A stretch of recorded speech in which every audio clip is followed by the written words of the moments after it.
Bom, pessoal, vamos para o último bloco. Na sua apostila, na página 9, Geografia Missionária do Novo Testamento. Tá? Você tem um quadrinho Israel. Tá? Israel está centrada. Por isso que Jesus fala: ide por todo o mundo e pregar o Evangelho. Ide fazer discípulos. Porque Israel queria ficar centrada, não queria sair. Ela queria fazer prosélitos. Mas ali dentro de Israel, eles tinham que irem até eles. Não. Vão e façam discípulos. Foi o que o Mestre Jesus ensinou. Aí a geografia missionária do Novo Testamento começa assim. Enquanto no Antigo Testamento tinha tendência centrípeta, o Novo Testamento demonstra claramente a atitude ativa, ou seja, centrífuga, ativa. Agora a igreja tem que sair para alcançar o resto do mundo. Viram? Foi coisa simples. Vamos começar. Pedro ganhou 3.000 almas. Bacana. Pregou de novo lá, ganhou mais 2.000 almas. Total 5.000 almas. Começaram a se acomodar em Jerusalém. Deus rapidamente levanta Paulo, dispersa a multidão, o evangelho começa a se espalhar pelo mundo todo. A ideia não era ficar parado em Jerusalém, em Samaria e os confins da terra. Tá? A teologia do Novo Testamento é evidentemente missionária. Enquanto o povo de Israel falhou no seu propósito missionário, Deus decidiu organizar um novo povo, que é a Igreja do Novo Testamento, a qual a designou a tarefa missionária. Alguns povos contribuíram diretamente para a expansão da geografia missionária através do avanço do Evangelho no mundo do Novo Testamento. Vira a página. Vamos ver quais são esses povos.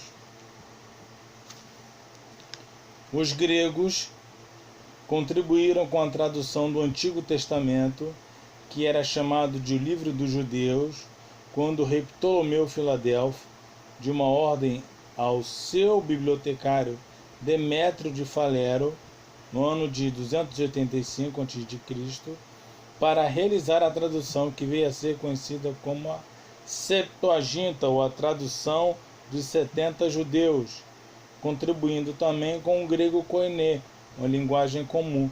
Traduziu o Antigo Testamento para o grego.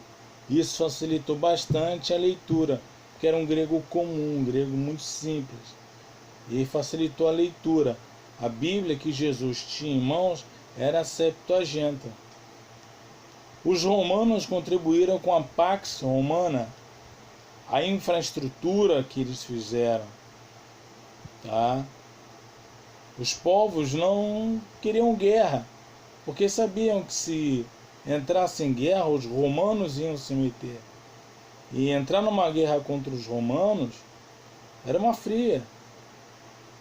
Então houve uma certa paz, até mesmo para que os missionários pudessem andar pelas ruas pavimentadas e pregarem o Evangelho. Os romanos contribuíram com a paz romana, que abrangeu o primeiro século da era cristã. As estradas romanas, que foram construídas para o deslocamento rápido das legiões romanas, olha só, como para agilizar o comércio, eram estradas pavimentadas, paralelepípedos, concretos. Também os correios, que facilitou a comunicação entre as cidades.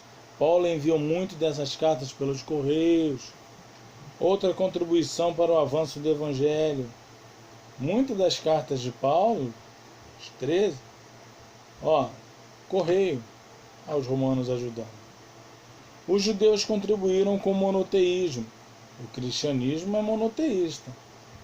Embora nós cremos num Deus, tá, em 3 pessoas distintas: Pai, o Filho e o Espírito Santo, uma unidade composta.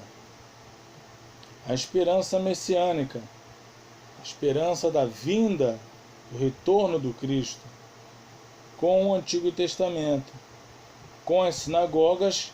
A igreja é o protótipo da sinagoga e o sistema ético, moral, padrão moral que herdamos também dos judeus. No entanto, estes contribuíram de forma direta com o povo escolhido. Então esses 3 povos ajudaram e muito na questão do Evangelho. Os gregos com a tradução, tá? O Novo Testamento inteiro foi escrito em grego. Por isso, o Evangelho foi pregado no mundo todo e de fácil acesso.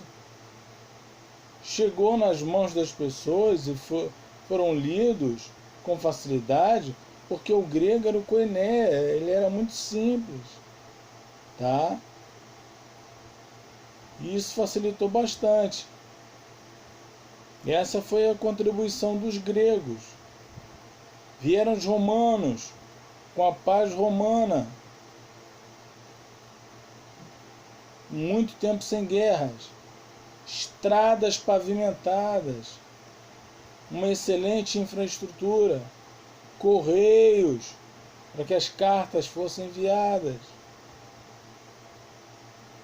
Estradas para que os missionários pudessem peregrinar sem o perigo de serem atacados na rua, porque tinham sentinelas romanos no meio da rua, que era a paz romana. Os judeus com seu monoteísmo, a esperança messiânica, que era a esperança de todo cristão, tá? Tinha o Antigo Testamento era lido também, enquanto estava se formando o Novo Testamento. O Novo Testamento, ele começou a ser escrito, a primeira carta foi de Tiago, entre 40 a 46, tá? E o último foi de João, tá?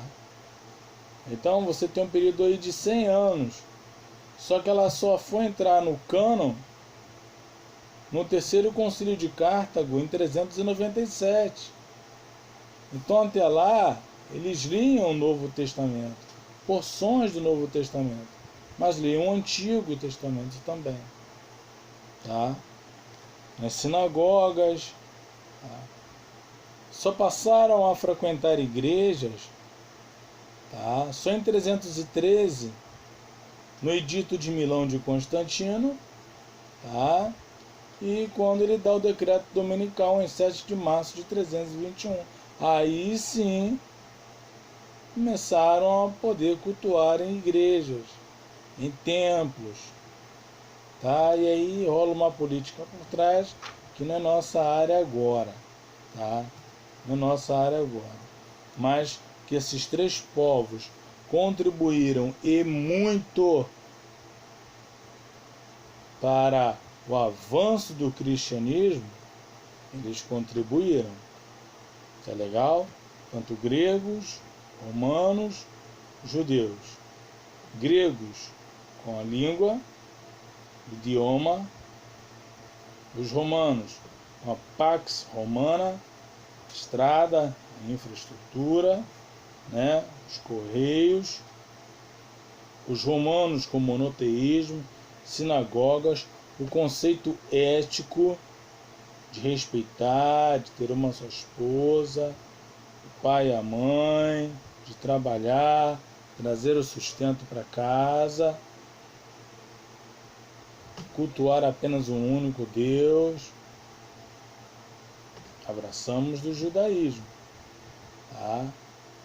Embora cremos no Pai, Filho e Espírito Santo, que os 3 possuem a essência divina, a trindade, triunidade. Mas os 3 fizeram ali sua parte aí, tá? Os gregos, romanos e os judeus, ok? Então, meus irmãos, nós ficamos por aqui. Na próxima quinta-feira nós entraremos na geografia missionária em João Batista e, no Mestre Jesus Cristo, tá? Que Deus abençoe sua vida, Deus abençoe seu ministério, sua família, que você tenha uma semana e um fim de semana abençoado em nome de Jesus, tá? Deus te dê graça, saúde, virtude, poder, e que Ele seja com você. Muito obrigado por tudo, tá? Em nome de Jesus, e até a próxima, pela graça de Deus.